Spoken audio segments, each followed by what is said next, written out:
Il a l'élégance du sage revenu de tout. Plus de 40 ans de carrière et des rôles sulfureux parfois, anti-héros souvent, qui racontent l'Amérique et ses dérives. De passage en Europe, pour recevoir le prix d'honneur du Festival de télévision de Monte-Carlo, Michael Douglas se confie sur sa vie de famille, ses combats politiques, le temps qui passe, en commençant avec classe et gentillesse, l'entretien en français. Comment vous avez appris le français? Quand j'ai 16 ans, je vais pour l'été en Genève. Et les Suisses en Genève parlent français très lentement, très clair. Alors, c'est bien pour moi.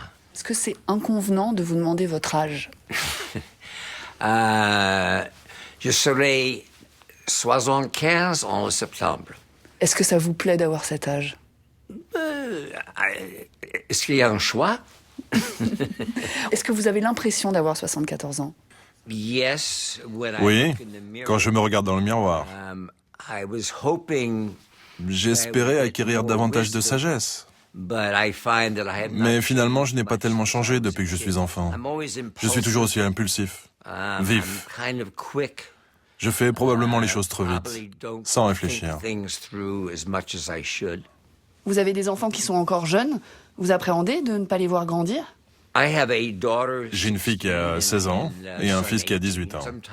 Parfois, ma fille réalise l'âge que j'ai. Quand on parle des anniversaires, quand on calcule l'âge que j'aurai quand elle se mariera, et ça la rend triste. Mais bon, pour moi, la grande satisfaction d'avoir choisi ce métier, c'est qu'on a encore besoin de vieux acteurs. Vous avez réussi à vous renouveler. Oui, grâce à l'univers Marvel, dans le film Ant-Man. Je n'avais jamais joué devant un fond vert, c'était tout nouveau pour moi. Avant, j'avais tendance à dénigrer ça. Jouer sans rien, sans personne en face.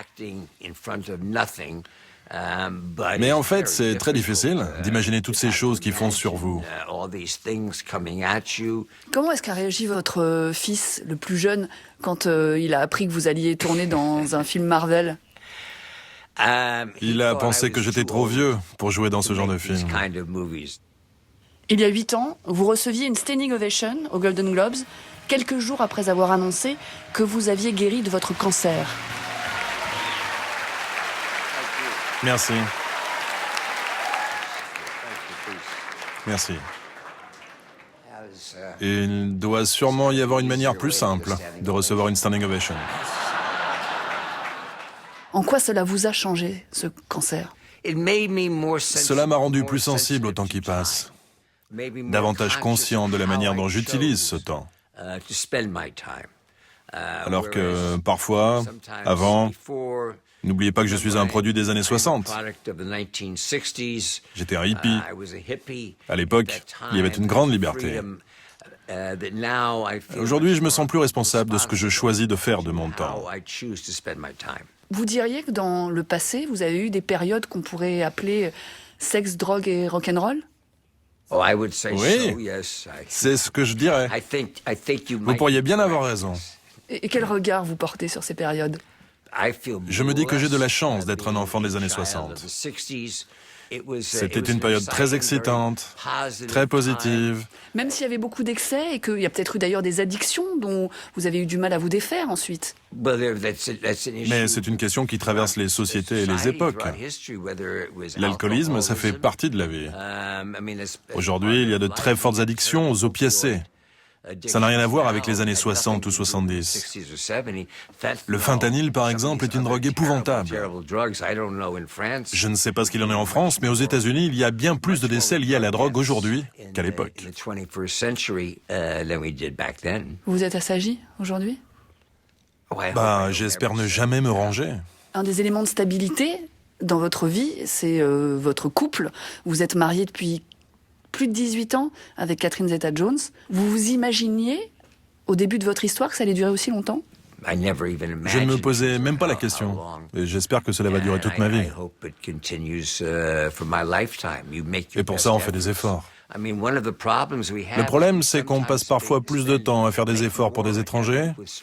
On est plus soucieux de faire bonne impression auprès d'eux que de concentrer notre énergie sur ceux qu'on aime et qui nous sont proches.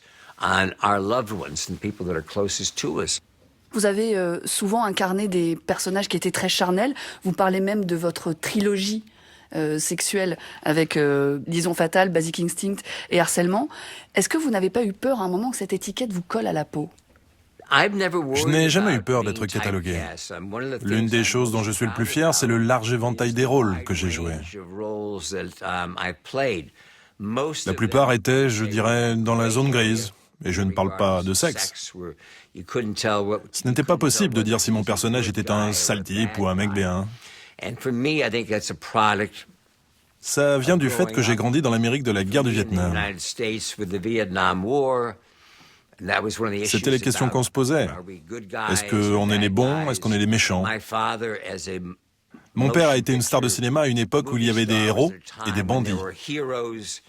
C'était soit blanc, soit noir. Les choses sont devenues plus compliquées depuis.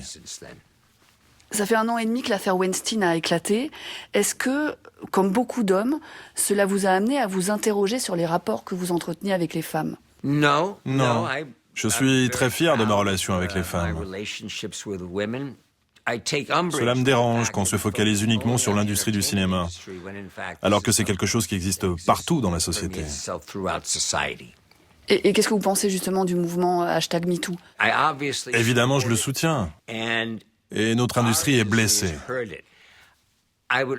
Mais attention à ne pas nous diviser. Je trouve que notre industrie a fait beaucoup de progrès. Et ça m'inquiète que certaines femmes accèdent à de nouvelles fonctions trop vite, sans être prêtes. J'espère que ça va se rééquilibrer. Vous-même, vous avez fait l'objet d'un début d'enquête par un journal américain sur la base d'un témoignage d'une femme qui vous accusait de harcèlement, puis qui s'est rétractée. Comment vous l'avez vécu? Je l'ai vécu simplement, parce que tout est faux. En l'occurrence, c'était une femme qui travaillait avec moi il y a 35 ans et qui a été renvoyée parce qu'elle ne faisait pas l'affaire. De ce que je sais, elle ne l'a pas digéré. Moi, j'ai pu m'expliquer. Et grâce à ma réputation, on m'a cru.